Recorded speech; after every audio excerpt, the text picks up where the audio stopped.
Hot on the release of Terminator Zero, we have a new Terminator comic book in 2024, and this is an anthology series done by Declan Shalvey. You may be familiar with the name. He's the same person who did the most recent run of Thundercats. Now, what do I mean by an anthology series?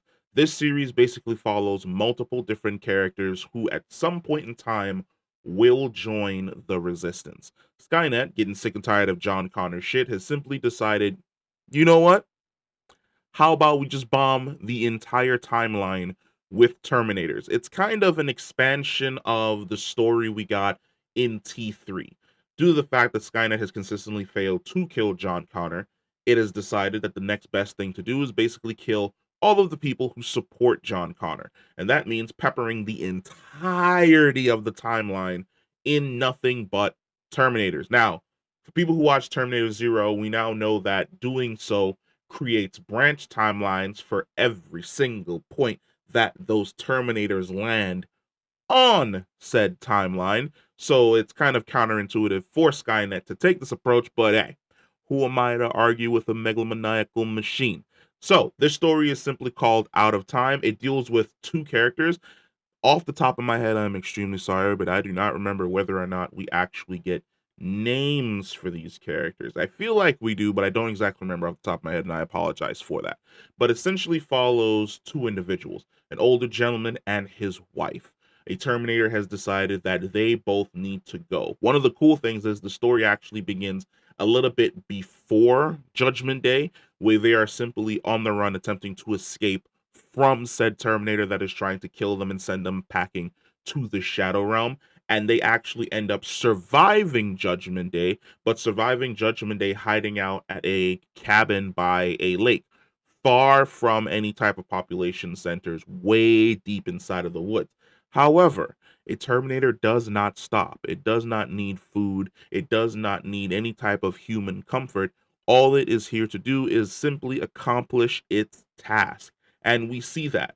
The individuals seem to spend decades at this lake, starting off as younger individuals and then being older individuals by the time the Terminator finally catches up to them. And it does exactly what its process tells it to do. It eliminates both of them. I'm not going to lie. I thought going into this that both of these characters were going to survive, that in some way, shape, or form, they were going to be the main character. I was absolutely fucking wrong. I was wrong on so many levels in regards to both of these characters. I love the art style for this comic. I actually love the fact that the Terminator is just an unstoppable force when an individual is not shrouded in plot armor. A lot of the times when you watch Terminator films, you'll see moments where the Terminator will grab someone by the shoulder and throw them across the room instead of just grabbing them and crushing their. Nope. Terminator got rid of them quick, fast, in a hurry.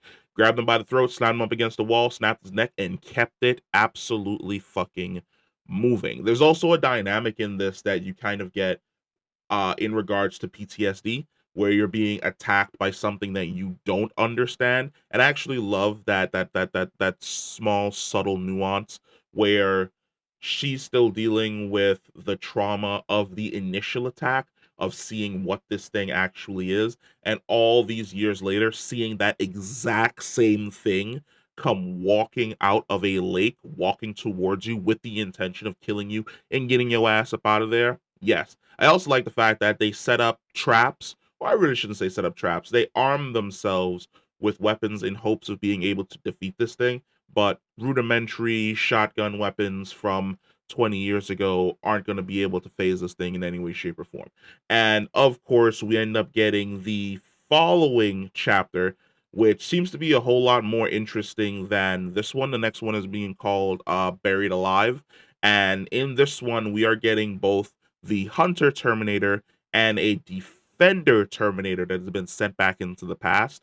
And it's interesting, always interesting, seeing a Terminator basically scan another Terminator. Like, I am here to kill John Connor. And then you scan the Arnie Terminator and you're like, what is this redundancy doing here? I'm a T-4000. You're a T-800. What's the ancient relic doing here in the past? I always love the Terminator on Terminator beef.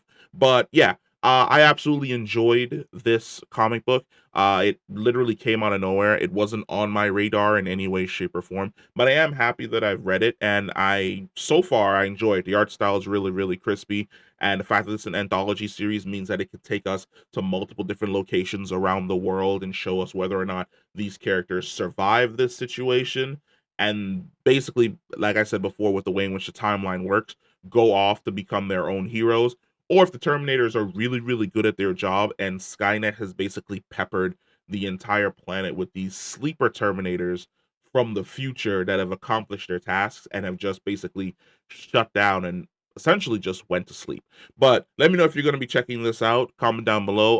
Let me know if you're a fan of Terminator, if you even watched Terminator Zero, if you've watched all the Terminator films.